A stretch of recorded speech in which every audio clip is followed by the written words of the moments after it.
안녕하세요. 좋은 한 주 보내고 계신가요? 지난주에 뉴욕타임스와 일론 머스크의 인터뷰가 큰 이슈가 되었고 아직도 이슈가 되고 있는데요. 1시간 반이나 되는 인터뷰였기 때문에 많은 주제들을 다뤘던 인터뷰가 아니었나 생각이 됩니다. 자, 개인적으로 인터뷰를 2번 정도 들었는데요. 일론 머스크가 정말 중요하고 도움이 많이 되는 인사이트들을 나눠주신 것 같아서 인터뷰 내용 중에 테슬라에 관한 내용들을 추려서 영상을 편집하고 번역을 했고요. 인공지능에 대한 일론 머스크의 인사이트 역시 개인적으로 큰 도움이 된 것 같아서 인공지능 관련된 내용과 일론 머스크가 공동 창업한 오픈 AI에 대한 전망, 그리고 오픈 AI의 대표인 샘 엘트만이 해고된 이유에 대한 일론 머스크의 생각, 그리고 인공지능의 위험성과 안전성에 대한 일론 머스크의 생각도 들어보도록 하겠습니다. 테슬라 주주분들이나 테슬라 주식에 관심 있으신 분들께 오늘 영상이 도움이 되었으면 하는 바람이고요. 인공지능 관련 주식들을 눈여겨보시는 분들에게 다음 영상 역시 투자를 하시는 데 도움이 되었으면 좋겠습니다. 자, 그러면 디스크레이머만 듣고 테슬라에 대한 일론 머스크의 인사이트를 들어보도록 하겠고요. 지금 시킹 알파에서 1년에 239불 하던 서비스를 167불까지 할인하는 프로모션을 한다고 하니 관심 있으신 분들께서는 아래 링크를 클릭하셔서 지금 같은 좋은 기회에 할인을 꼭 받으시기 바라겠고요. 시킹 알파 퀀티 시스템의 창시자께서 직접 시킹 알파 플랫폼을 이용해서 각 분야의 탑 주식들을 찾는 방법을 설명한 영상도 있으니 참고하시면 정말 큰 도움이 될 거라는 생각을 합니다. 그리고 지금 같은 힘든 마켓의 하락으로 저평가되어 매수하기 좋은 기회라고 생각한 제 장기 투자들이나 차트 분석을 통해 마켓의 상향 혹은 하향 트렌드를 기반으로 매도한 단기 트레이드들, 그리고 이미 보유하고 있는 주식들을 단 한 주도 팔지 않고 프리미엄 수익을 내는 커버콜들도 나누고 있는데요. 제 서비스에 관심 있으신 분들께서는 아래 페이트리온 링크를 클릭하셔서 이 힘든 마켓을 함께 잘 견디고 헤쳐나갔으면 좋겠습니다. 제가 만든 컨텐츠들은 어디까지나 정보 전달을 위한 영상들이기 때문에 절대 영상만 보시고 주식들을 매도하지 마시기 바라고요. 본인 스스로 반드시 리서치를 더 하신 다음에 판단을 내리시기 바라겠습니다. And you can also look at Tesla as being sort of many companies in one. Like our supercharging network, if the Tesla supercharging network were its own company, it would be a Fortune 500 company by itself. Just the supercharging system. We also make the cells, we build the power electronics and the powertrain from scratch.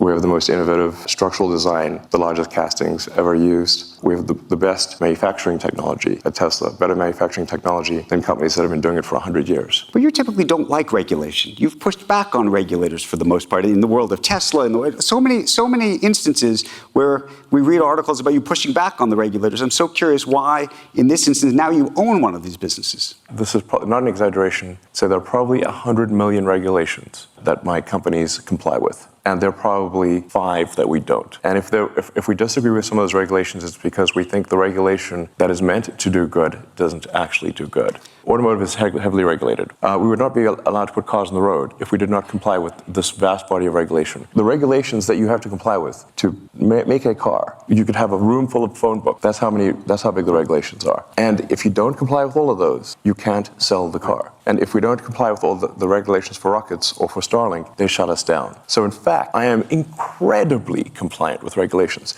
Now, once in a while, there'll be something that I disagree with. The reason I would disagree with it is because I think the regulation in that particular case, in that rare case, does not serve the public good. And therefore, I think it is my obligation to object to a regulation that is meant to serve the public good but doesn't. That's the only time I object. Not because I seek to object. In fact, I'm incredibly rule-following. You've been very frustrated with the Biden administration over, I think, unions and feeling like they did not respect what you've created. Well, I mean, without doing nothing to provoke the Biden administration, they held an electric vehicle summit at the White House and specifically refused to let Tesla attend. This was in the first 6 months of the administration. And we inquired, we literally make more electric cars than everyone else combined. Why are we not allowed? Why are you only letting Ford, GM, Chrysler, and UAW, and you're specifically disallowing us from the EV summit at the White House? We'd done nothing to provoke them. Then Biden went on to add insult to injury and publicly said that GM was leading the electric car revolution. This was in the same quarter that Tesla made 300,000 electric cars and GM made 26. Does that seem fair to you? It doesn't seem fair.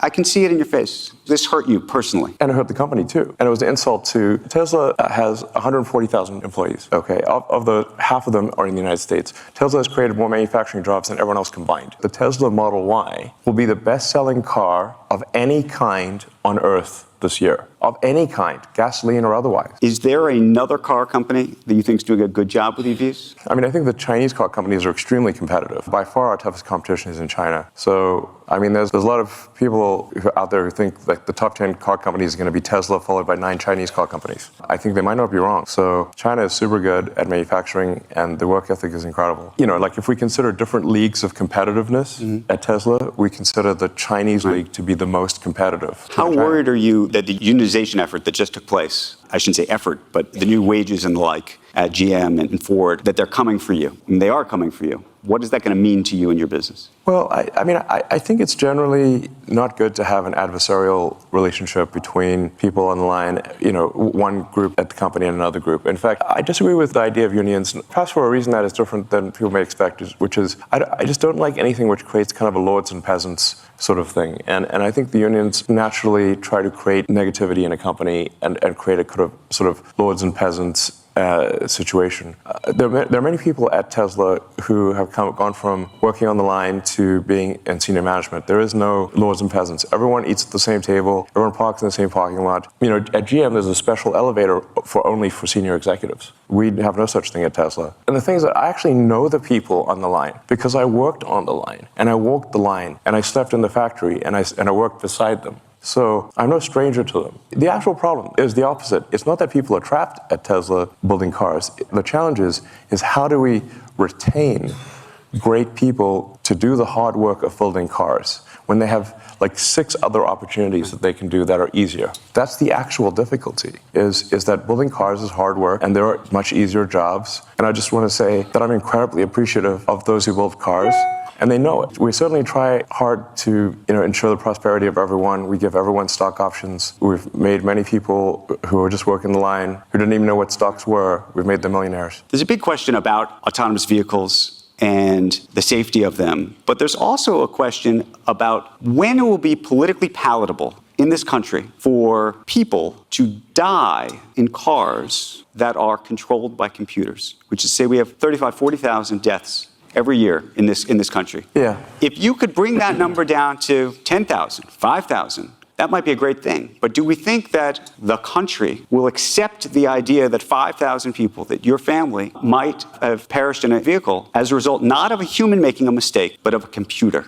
Yes. Well, first of all, humans are terrible drivers. So people text and drive, they drink and drive, they get into arguments, they do all sorts of things in cars that they should not do. So it's actually remarkable that there are not more deaths than there are. What we'll find with computer driving is, I think, probably an order of magnitude reduction in deaths. And the US has actually far fewer deaths per capita than the rest of the world. If you go worldwide, I think there's something close to 1 million deaths per year due to automotive accidents. So I think computer driving will probably drop that by 90% or more. It won't be perfect, but it'll be 10 times better. And do you think that the public will accept that? Do you think the government will accept that? In large numbers, it will simply be so obviously true that it really cannot be denied.